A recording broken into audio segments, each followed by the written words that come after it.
Get on the mat, mop girl! I'll let you swing! Just one round, right? Stop dodging and fight back! I'm watching your timing. Who taught you that? I know that stance. You're the shadow, aren't you? That life was buried.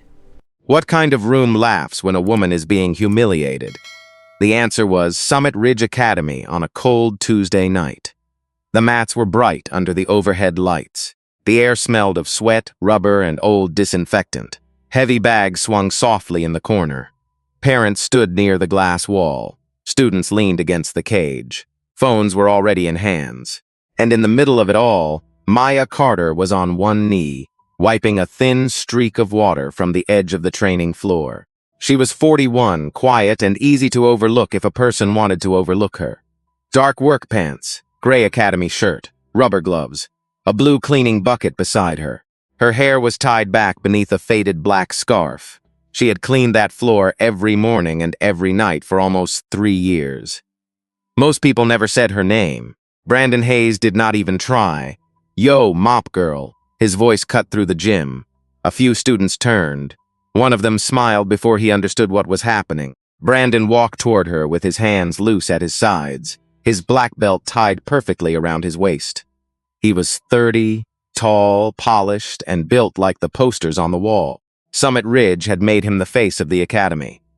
His picture was near the front desk. His trophies were in the lobby case. His confidence filled rooms before he entered them.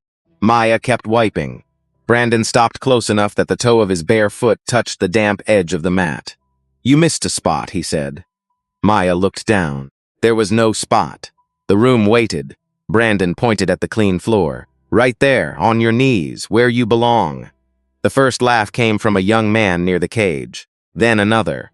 Then a small wave of laughter moved through the room. Nervous at first, then louder, because cruelty becomes easier when people do it together. Maya's hands stopped moving.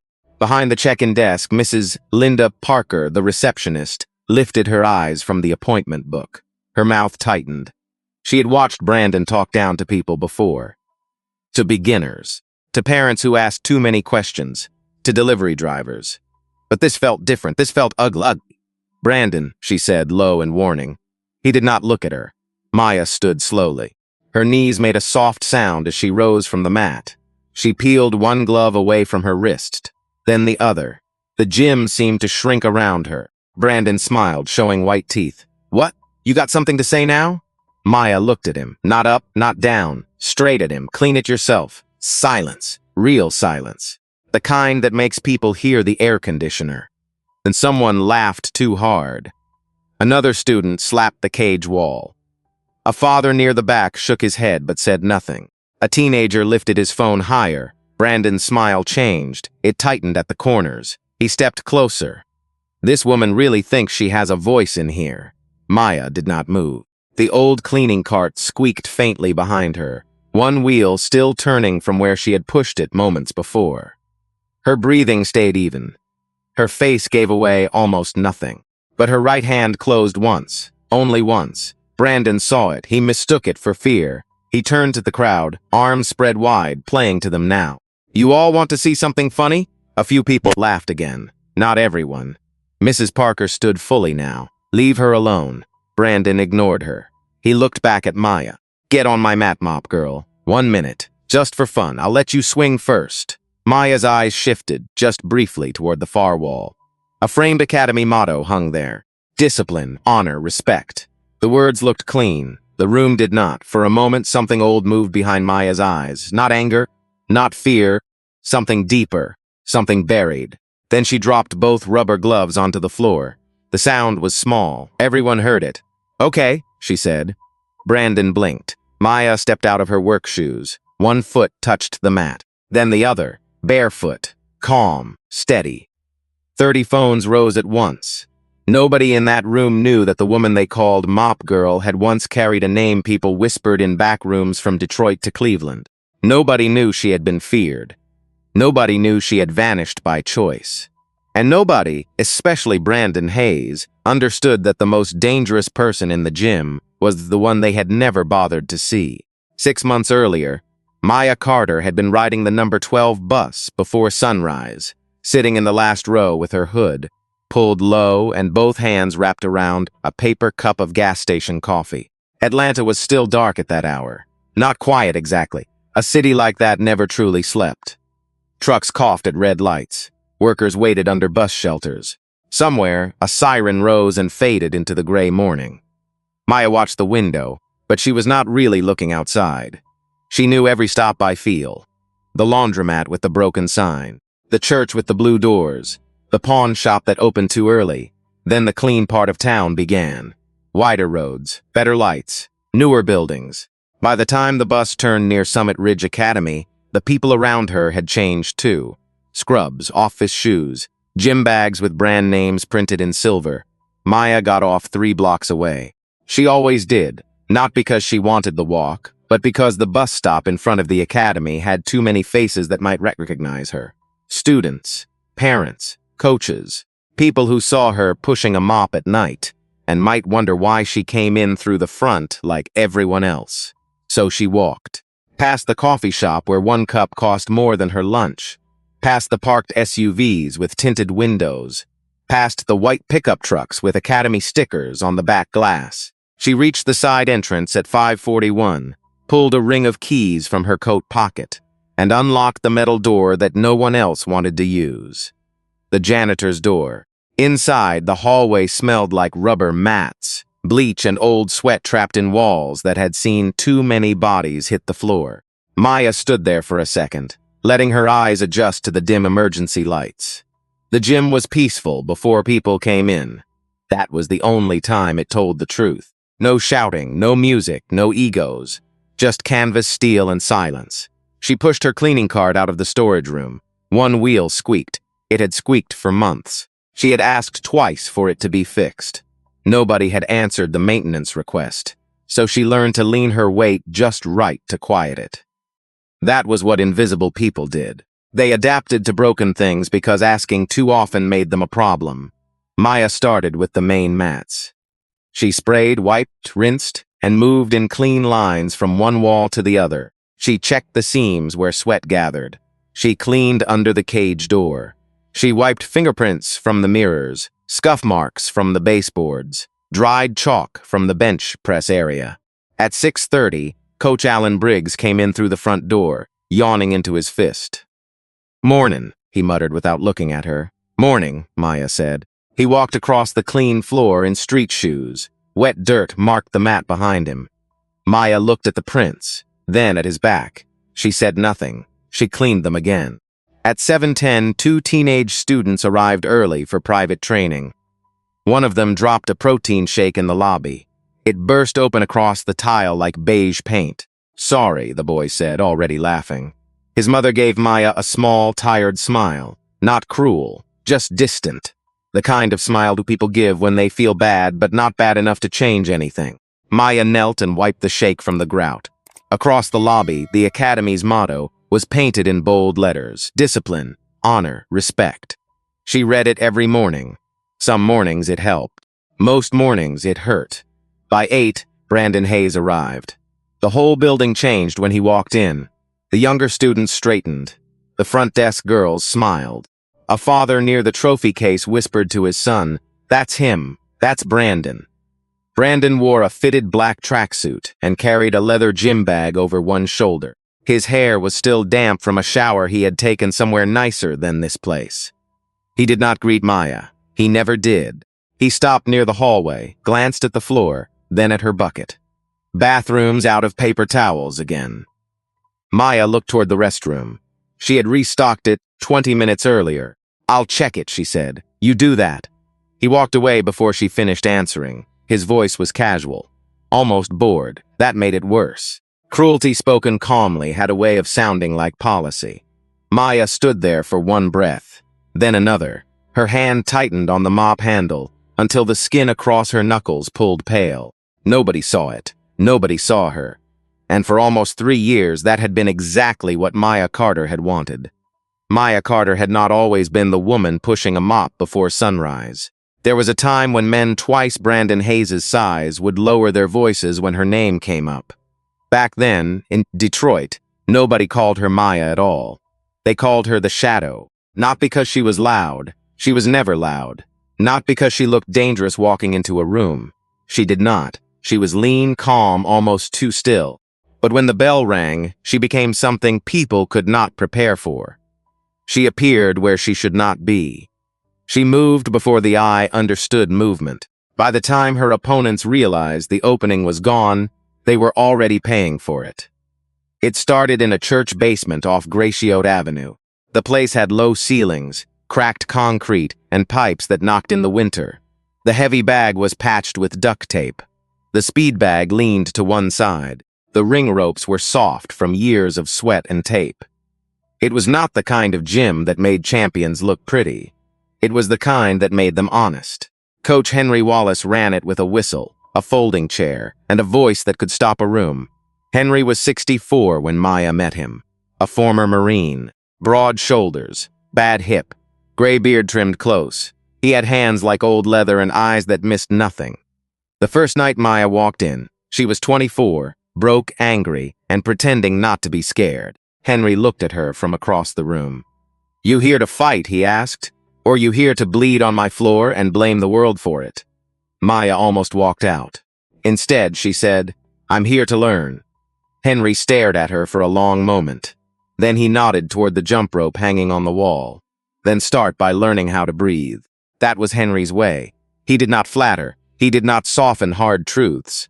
He believed respect was not proven by being nice. It was proven by paying attention, by showing up, by not wasting another person's pain.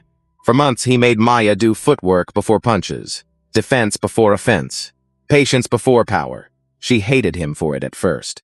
"You keep trying to win fights that haven't started yet," Henry told her one night, tapping her gloves with a wooden stick. "That's fear wearing boxing shoes." Maya wiped sweat from her chin. "I'm not afraid." Henry leaned in. "Everybody's afraid. The question is whether fear drives the car." That stayed with her.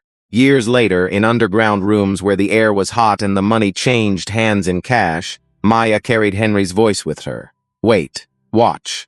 Let them show you who they are. Then answer." Her first fight lasted less than a minute.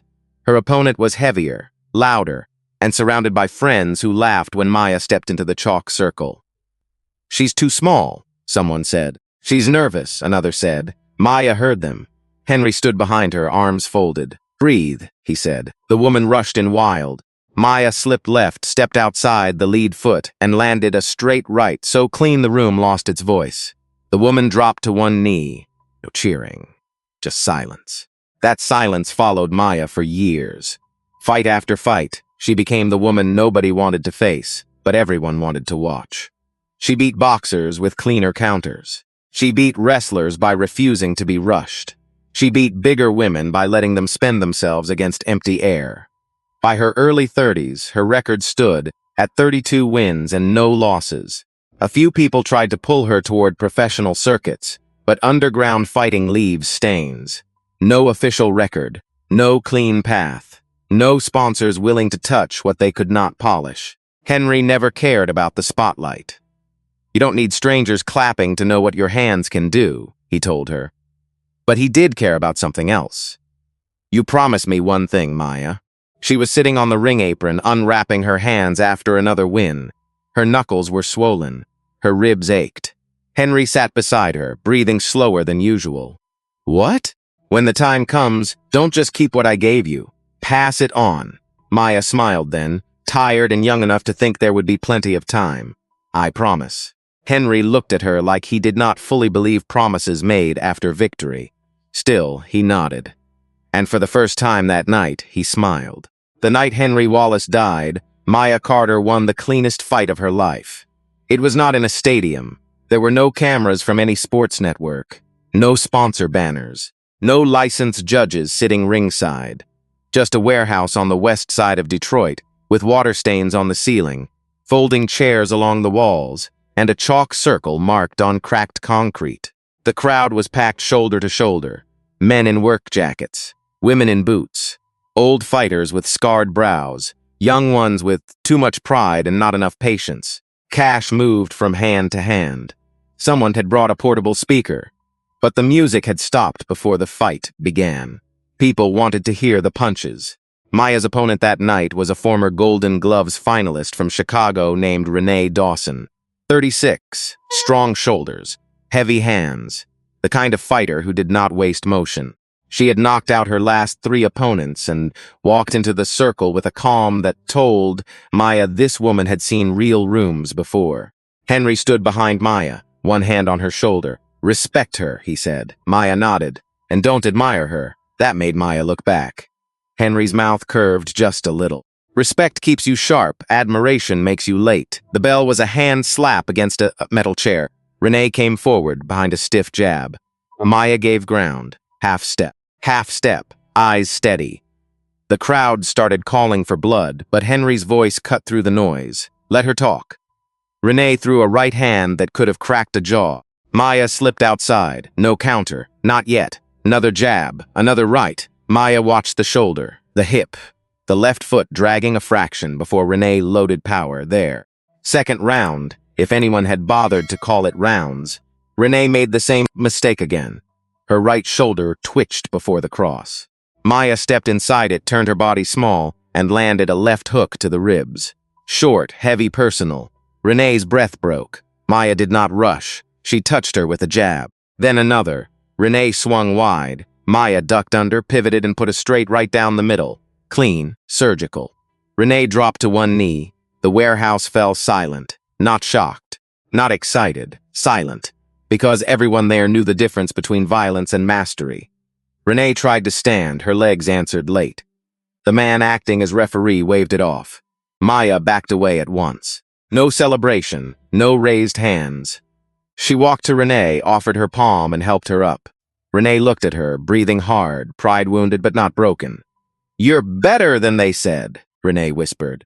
Maya shook her head. "So are you?" Henry heard that. He looked proud but tired. Too tired. Outside, the air was cold enough to make every breath visible. Maya had a towel around her neck, sweat cooling under her jacket. Henry walked beside her toward his old pickup. The parking lot lights buzzed overhead. "You did right in there," he said. Maya smiled. "You mean I listened?" For once, she laughed. Then Henry stopped walking. At first, Maya thought his hip had locked. "Coach?" He placed one hand on the hood of a parked car. His fingers spread wide, his face changed. Not much, just enough. The laugh left Maya's body. "Henry?" He tried to speak. Nothing came out.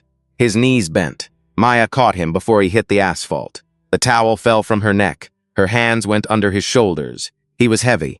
Too heavy. Too real. "Somebody call 911, she shouted. Voices scattered, boots slapped pavement. A phone lit up. Someone said help was coming. Someone else said stay with us. Maya pressed her hand against Henry's chest like she could hold his heart in place by force. His eyes found hers. No panic there. That was the worst part. He looked almost sorry. "Don't," Maya said. "Don't you do this." His lips moved. She bent close. "Pass it on," he breathed. Then his hand went loose in hers. The ambulance came fast. Not fast enough. Maya sat on the cold pavement with Henry's head in her lap, watching red lights flash across the wet asphalt. The same hands that had just won her 30-second fight could not win this one. They could not block death. They could not slip grief. They could not counter the thing that had taken the only father she had chosen. 3 weeks later, Maya left Detroit with one duffel bag, $1,100, and a promise she was too broken to keep. Atlanta did not ask Maya Carter who she had been. That was why she stayed. In Detroit, every cracked sidewalk carried a memory. Every empty lot had a ghost. Every gym smelled like Henry's voice. She could not buy groceries without seeing someone who knew someone who had watched the shadow fight in a basement, or a warehouse, or a back room with no windows. But Atlanta was different. Atlanta looked at her tired shoes, her quiet face, her work history, and made its decision fast. Housekeeping, night cleaning, janitorial, nothing more. For the first time in years, being underestimated felt almost peaceful. Summit Ridge Academy hired her after a 10-minute interview in a small office that smelled like printer ink and lemon cleaner. The owner, Gregory Palmer, was a soft-spoken man in his late 50s, with thinning hair and reading glasses hanging from a cord around his neck. He looked over her application, then looked at her hands. "You've worked in gyms before?" Maya tucked her fingers under the edge of the chair, around them. Gregory nodded. He was too busy to hear the difference. Pay is $12.50 an hour. Early mornings, some evenings, weekends if we host events. No benefits for the first 90 days. Maya said, "That's fine." It was not fine. But fine was a word people used when the truth cost too much. Gregory tapped the form with his pen. "You okay being around fighters?" Maya held his eyes for 1 second. Then she looked at the framed black belts on his wall. "I can manage." He smiled like she had made a joke. She had not. The first week was the hardest. Not because of the work. Maya knew hard work. She knew pain. She knew what it meant to wake up sore and still move. The hard part was the sound. Pads cracking, leather snapping, coaches calling out combinations, feet sliding across canvas. Every noise entered her body before her mind could stop it. The first time a heavy bag swung too close, she turned without thinking, weight shifting to her back foot, shoulder rolling, right hand half rising. A teenage boy nearby laughed. "Relax, Mom. Bag's not gonna hit you." Maya lowered her hand. "Right," she said.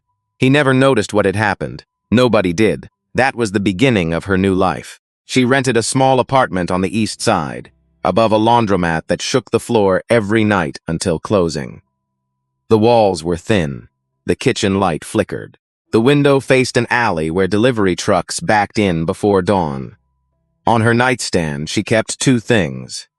A photograph of Henry Wallace wrapping her hands in the church basement, and a newspaper clipping folded so many times the crease had nearly split the paper. The headline read, "The Shadow of Detroit Stays Unbeaten." She kept the clipping face down. Some nights, she would turn it over. Most nights, she would not.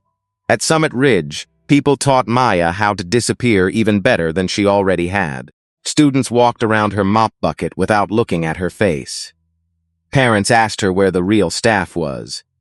Coaches handed her empty water bottles without pausing their conversations. A few were polite. Some were careless. Brandon Hayes was something else. He had arrived at Summit Ridge 2 months after Maya started. At first, he was charming. He shook hands with fathers, gave high fives to kids, posted videos with captions about discipline and humility. He looked straight into cameras and said the right things. Then the cameras stopped. That was when Maya learned who he was. One evening, she was wiping sweat from the bench near the cage when Brandon tossed a used towel at her feet. "Laundry," he said. "There's a bin by the locker room," Maya answered. He stared at her, surprised she had spoken. Then he smiled. "Then take it there." A couple of students laughed, quietly, testing the air. Maya picked up the towel with 2 fingers and walked away. That night, after everyone left, she stood alone in the training room under one strip of fluorescent light. The heavy bag hung in front of her, still and black. She touched it with her palm. Not a punch, just a touch. Her throat tightened. Henry's voice came back soft and unwanted. "You promised me." Maya pulled her hand away as if the bag were hot. "No," she whispered. The words sounded small in the empty gym. She turned off the light, picked up the mop, and locked the side door behind her. But promises do not die just because people bury them. They wait. Brandon Hayes did not think of himself as cruel. That was what made him dangerous. In his own mind, he was just demanding, just confident, just honest in a world that had gotten too soft. He told students that pressure built champions. He told parents that sensitivity ruined discipline. He told himself those words so many times they began to sound like character. But underneath the clean uniform, the trophies and the easy smile, there was a crack. And it had a name: Ethan Brooks. Ethan was not famous to the parents watching from behind the glass, but fighters knew him, coaches knew him, gym owners knew him. He was a scout for one of the largest mixed martial arts management groups on the East Coast. He had found real talent in places nobody else bothered to visit. Small gyms, native reservations, boxing clubs behind laundromats, wrestling rooms with leaking ceilings. He did not care about follower counts. He cared about one thing: what happened when a fighter stopped controlling the room. Gregory Palmer told Brandon on a Thursday afternoon. They were standing near the trophy case. Brandon was adjusting the angle of one of his own framed photos because the light was hitting it badly. "Ethan Brooks is coming next week," Gregory said. Brandon's hand froze on the frame. "Here? Here, Wednesday through Friday. He'll watch classes. Maybe some sparring. He's looking for regional talent." Brandon turned slowly. His smile arrived half a second too late. "That's great." Gregory nodded, pleased with himself. "Could be big for us. Big for you, too." "For me? Well, you're the obvious one." The obvious one. Brandon liked how that sounded. For the rest of the afternoon, he moved through the academy with extra bounce in his step. He hit pads harder, spoke louder, corrected students more sharply. When one teenager dropped his guard during drills, Brandon stopped the whole class. "Everybody look," he said. The boy's face turned red. "This is how people get embarrassed in real fights. Lazy hands, lazy mind." The class stared. The boy swallowed. "Sorry, coach. Don't be sorry. Be better." Parents nodded from behind the glass. Some liked that kind of talk. It sounded old school. It sounded tough. Maya heard it from the hallway while restocking paper towels. She paused. The boy was maybe 16. Thin wrists, big ears, trying hard not to cry. Brandon saw the tears and smiled. "Good. Now you'll remember." Maya set the paper towels on the shelf a little harder than she meant to. The sound echoed off the tile. Brandon glanced over. Their eyes met through the open restroom door. For 1 second, his smile faded. Then it came back. "What are you looking at?" Maya closed the cabinet. "Nothing. That's what I thought." He turned away, but something about her stillness bothered him. He did not know why. He only knew he disliked the feeling. By Monday, Brandon was training like a man trying to outrun a secret. He ran extra rounds on the treadmill. Cut weight he did not need to cut. Practiced spinning kicks in front of the mirror until his shirt clung to his back. He recorded himself over and over, deleting any clip where his timing looked even slightly off. At night, alone in his apartment, he watched his old fights. 14 wins, no losses. On paper, perfect. But Brandon knew paper could lie. The first opponent had been short notice. The second had a bad knee. The fifth was a former wrestler with no striking. The ninth had taken the fight after a divorce and looked tired before the first bell. Every match had been arranged carefully by coaches who believed in building a brand before testing a man. Brandon told himself that was normal. Everybody did it. Everybody managed careers. Still, when he imagined Ethan Brooks watching from the corner, silent notebook in hand, Brandon felt something cold under his ribs. What if Ethan saw it? What if he saw the gap between the image and the man? So Brand did what insecure people often do when they are afraid. He reached for someone with less power. Tuesday morning, Maya was carrying a bucket of gray mop water past the front desk when Brandon came through the hallway without slowing down. His shoulder hit hers, hard enough to spill water down the front of her shirt. The bucket rocked in her hands. Mrs. Parker looked up. Brandon. He did not turn around. "My bad," he called over his shoulder, with no apology in his voice. A few students watched. Nobody moved. Maya stood there, wet uniform clinging to her skin, dirty water dripping from the hem onto the floor she had just cleaned. Her face stayed calm. Too calm. Her fingers tightened around the bucket handle. Inside her chest, something old opened one eye. Ethan Brooks arrived on Wednesday morning without a camera crew, without a manager, and without the kind of entrance Brandon had imagined. No announcement came over the speakers. No one clapped. The front door opened at 9:15, and a man in a navy polo stepped inside, carrying a leather notebook under one arm. He was 46, medium height, compact build, with close-cut hair and the calm face of someone who had spent years watching people lie with their bodies. Gregory Palmer hurried from the office, smoothing his shirt as he walked Ethan. "Good to see you." Ethan shook his hand once. Firm, brief. "Gregory. Can I get you coffee?" "No, thank you. Water?" "I'm fine." That was how Ethan moved through the world. No wasted words. No wasted gestures. It made confident people nervous, and it made insecure people louder. Brandon noticed him within seconds. He had been wrapping his hands near the mirror, talking to 2 senior students about timing a spinning back kick. The moment Ethan entered, Brandon's shoulders squared. His chin lifted. His voice gained weight. "Class, bring it in," he called. The students moved fast. Maya was at the far side of the floor, wiping down the cage wall with a cloth. She heard Brandon's tone change and knew before she looked up that the scout had arrived. Ethan took a seat in the corner. Not near Gregory. Not near the parents. Alone. He opened his notebook and clicked his pen. Brandon began with footwork drills, but made them look like a performance. Sharp pivots, fast kicks, a hard slap of shin against pad. Every strike finished with his eyes flicking toward Ethan. Ethan wrote. Nothing else. That bothered Brandon. He pushed harder. "Colton," he said, pointing at a young blue belt with narrow shoulders and a nervous mouth. "Center." Colton stepped forward, swallowing. "Live entry drill," Brandon said. "You throw the jab, I counter, keep it real." Colton nodded. He threw a careful jab. Brandon slipped outside and dug a hook into the boy's ribs with too much. Colton folded with a grunt. Before he could recover, Brandon swept his legs. The boy hit the mat flat on his back. The sound cracked through the room.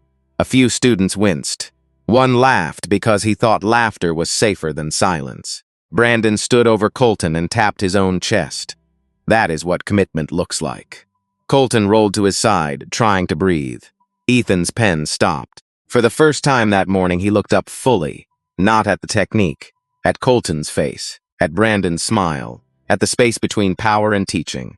Maya saw it too. She had seen coaches break students before and call it discipline. She had seen fear dressed up as toughness. Henry Wallace had been hard, but never small.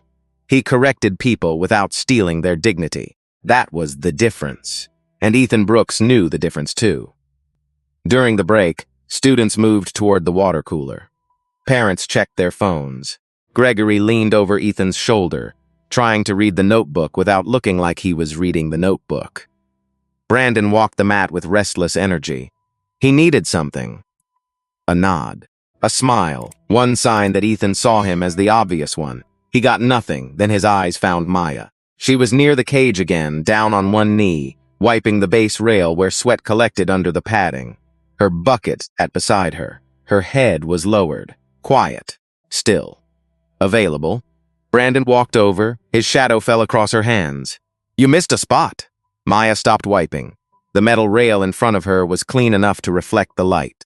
Brandon pointed at the floor. "Right there." Maya looked at the place he meant. "Nothing, I said right there." His voice carried this time. A few students turned, Mrs. Parker looked up from the desk. Gregory's mouth tightened, but he did not speak. That was his failure. He felt it even before he understood it. Maya dipped the cloth into the bucket, wrung it out, and wiped the clean floor. Slowly, carefully, as if obeying the lie made it more visible. Brandon smiled toward Ethan. "Standards matter," he said. Ethan did not smile back. He wrote one long sentence in his notebook. Brandon's jaw flexed. That evening, after the last class ended and the front door locked, Maya stood alone under the dim lights. The academy was quiet again. No students. No parents. No Brandon. Just the heavy bag hanging in the corner. She stared at it. Her breathing changed. One step forward, then another. She placed her palm against the leather. This time, she did not pull away. She hit it, a jab, short, clean. The sound was not loud, it was sharp. She hit it again, cross, hook, slip, pivot.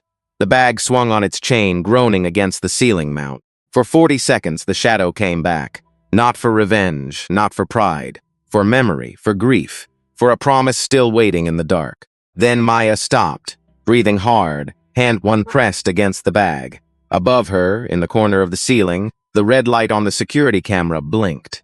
Recording. By Friday evening, Summit Ridge Academy was full enough that the front windows fogged at the edges. Gregory Palmer had called it a community showcase, a friendly exhibition, a chance for families to see what the academy taught. But everyone in the room understood there was more to it. Ethan Brooks was still there. The scout with the quiet eyes and the leather notebook had turned an ordinary week into an audition. Folding chairs lined the walls. Parents sat shoulder to shoulder. Younger students sat cross-legged near the cage, whispering and pointing. A table by the front door held bottled water, paper plates, and a tray of grocery store cookies, no one wanted to admit they liked. Maya moved through the room with a trash bag in one hand and a stack of paper towels in the other. Invisible again. Almost. Ethan saw her. He had reviewed the security footage that morning in Gregory's office. Gregory had shown it by accident while trying to find a clip of a missing gym bag. On the screen, under one dim strip of light, Maya Carter had hit the heavy bag like a woman remembering a language.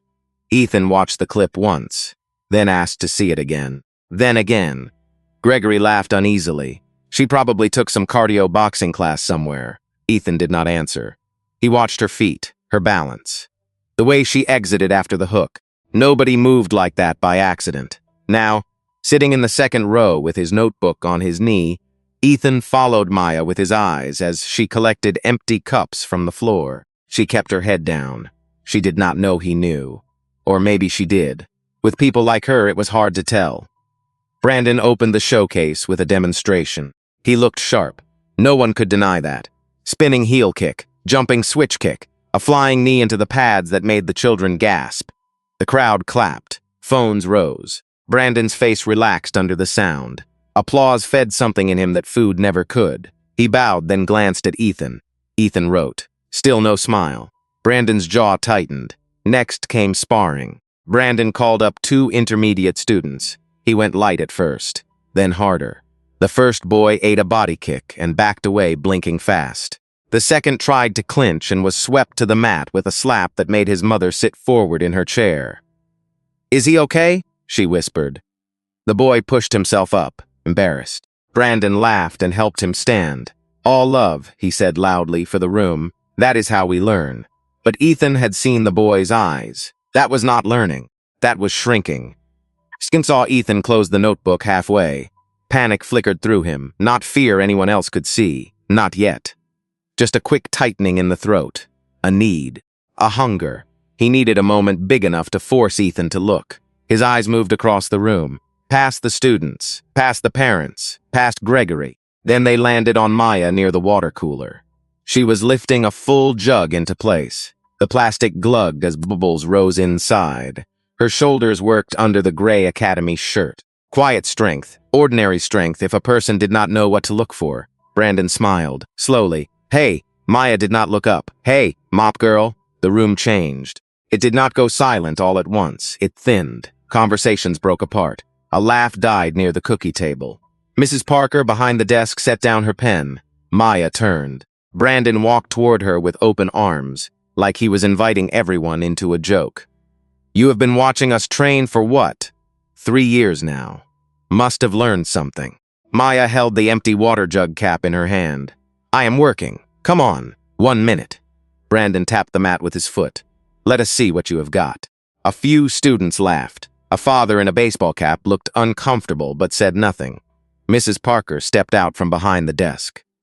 "Brandon, that is enough." He raised one hand without looking at her. "Relax, Linda. I am giving her a free lesson." Maya's eyes moved to Gregory. He stood near Ethan, frozen in the weak place between embarrassment and authority. "Maya," he said softly, "you do not have to." Brandon heard that and pounced. "Oh, she does not have to. She can say no. This is America." A few people chuckled. Then Brandon leaned closer. "But if you mop the mat every day, you ought to know whose mat it is." The chuckles faded. Maya's face stayed still. Ethan closed his notebook. That sound was small. Brandon heard it. So did Maya. Brandon spread his arms. "1 round. I will even let you swing first." Maya looked at the mat, then at the students watching, then at the motto on the wall, discipline, honor, respect. She set the water cap on the cooler, slowly. 1 round, she said. Her voice was quiet. It carried anyway. Brandon grinned. Maya pulled off her rubber gloves and dropped them on the floor. 30 phones lifted. Ethan leaned forward, and for the first time all night, he stopped writing. Maya stepped toward the mat like she was walking into a room she had locked years ago. The crowd leaned with her. Every small sound sharpened. The squeak of her socks against the polished floor. The soft slap of Brandon's bare feet as he bounced in place. The air conditioner rattling above the mirrors. Somewhere near the back, a child whispered, "Is she really going to do it?" His mother pulled him closer. Maya stopped at the edge of the mat and slipped out of her shoes. No rush, no performance. She placed them side by side, toes pointed toward the wall, the way Henry Wallace had taught her before every fight. "Leave nothing behind you, crooked," he used to say. "A crooked room makes a crooked mind." Then she stepped onto the canvas, barefoot. The laughter came back, but thinner now. A teenage student near the cage lifted his phone higher. "This is crazy," another muttered. "She is going to get hurt." Mrs. Parker stood with one hand pressed to her chest. She wanted to cross the room and pull Maya away. She was old enough to know humiliation when she saw it. She was also old enough to know when a grown woman had made up her mind. Gregory Palmer shifted beside Ethan. "I am sorry about this," he said under his breath. "It got away from me." Ethan looked at him. "No," Ethan said, "you let it." Gregory's face went pale.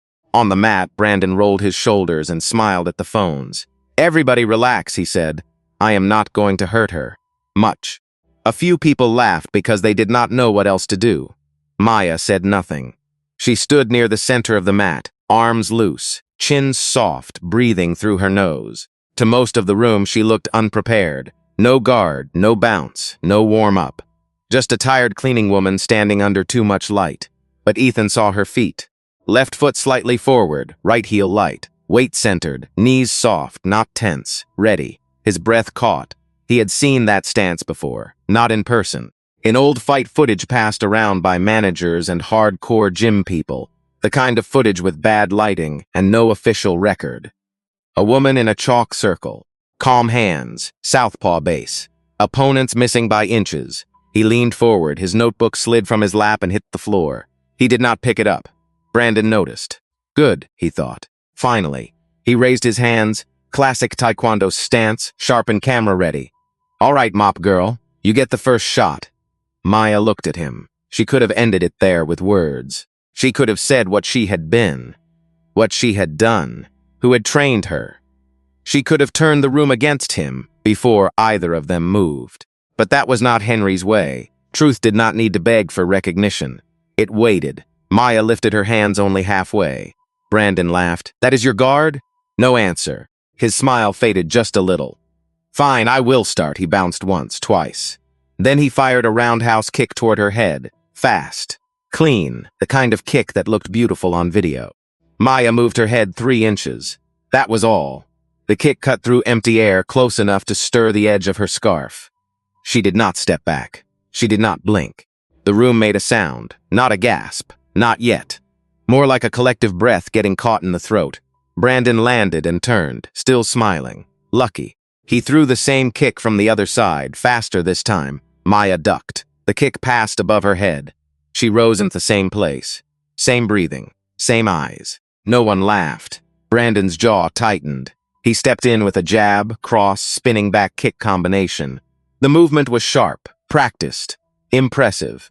A combination he had drilled until it looked effortless. Maya slipped the jab, parried the cross with her left hand, stepped outside the spinning kick so smoothly that Brandon's momentum carried him past her. He stumbled half a step. Only half, but everyone saw it. A phone lowered near the front row. Someone whispered, "Wait." Brandon turned. His face was different now. Maya still had not thrown a single strike. That was what frightened him. Not the movement, not the silence, the restraint. Brandon came forward again, but this time there was no smile. He threw a hard jab. Maya slipped it. A cross. She turned her shoulder. A hook. She rolled under it. Then Brandon spun, trying to save the moment with the kick everyone knew from his videos. Maya stepped inside before his leg could open. One short jab touched his chin. Not hard, just enough. Brandon froze. For the first time in years, someone had touched his face on a mat. The room felt it before he did. Maya moved again, small step, clean angle. A right hand to the body, tight and sharp, placed under the ribs like a key sliding into a lock. Brandon folded. Air left him in a broken sound. Maya could have followed. She did not. She stepped back and waited. That hurt him worse. His eyes lifted, wet with shock. Pride pulled him upright. Fear pushed him forward. He charged with everything he had left. Punches, a switch kick, a wild hook that came from panic, not training. Maya read all of it. She checked the kick with her shin. The sound cracked across the gym. Brandon winced. His balance broke. Maya stepped in, left hook to the body. Right uppercut through the guard. Left hook to the jaw. 3 strikes. Fast, controlled, final. Brandon's mouthguard fell to the mat and bounced once near a student's foot. The boy stared at it like it was evidence. Brandon stumbled backward until the cage caught him. His hands dropped, his chest heaved. His eyes looked through the room but did not find a place to land. Maya stood in front of him, calm, breathing steady.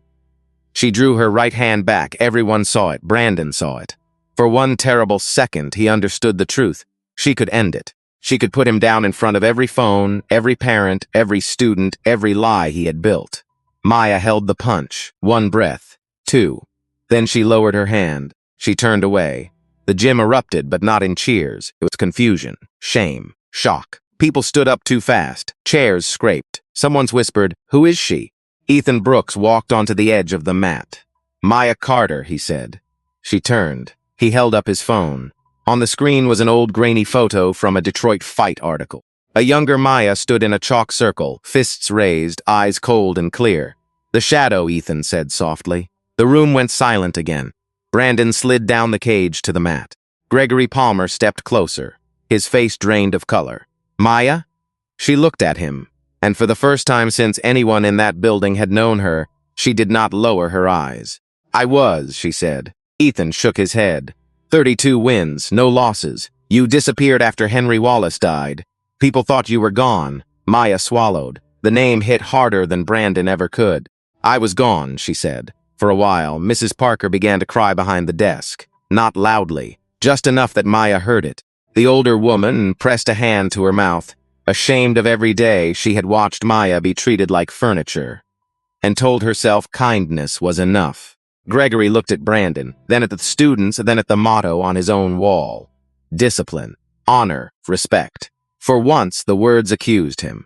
He stepped onto the mat. "Brandon," he said, voice shaking, "you are suspended from coaching immediately, pending review. Everyone who recorded this, do not post it as entertainment. If you share it, share the truth." This academy failed tonight. Brandon did not argue. He could not. Ethan faced Maya. "I am not here to drag you back into fighting," he said. "I run a development program for young women who have been overlooked their whole lives. They need someone who knows what it means to be invisible and still stand steady." Maya looked down at her hands, scarred knuckles, old pain, a promise. Henry's voice came back gentle now. "Pass it on." The next week, Summit Ridge changed, not perfectly. Real change never happens in one dramatic night. But it started. Brandon returned as a student, not a coach.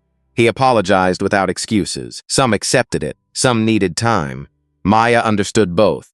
Gregory renamed the back training room after Henry Wallace. A small brass plaque went up by the door. Maya touched the letters with 2 fingers and cried, where everyone could see. 6 months later, they called her Coach Carter. She trained girls who had been told they were too small, too angry, too quiet, too late. She taught them to breathe first, to watch, to respect themselves enough not to become cruel. And every morning before class, Maya polished Henry's plaque herself. Not because she was the janitor, because remembering is sacred work. So if you have ever been underestimated, ignored, or made to feel small, remember Maya Carter. Sometimes the strongest person in the room is not the loudest one. Sometimes power is quiet. Sometimes dignity waits until the right moment to stand up. And if this story moved you, share it with someone who needs to remember their worth. Then tell me, have you ever been judged before anyone knew who you really were?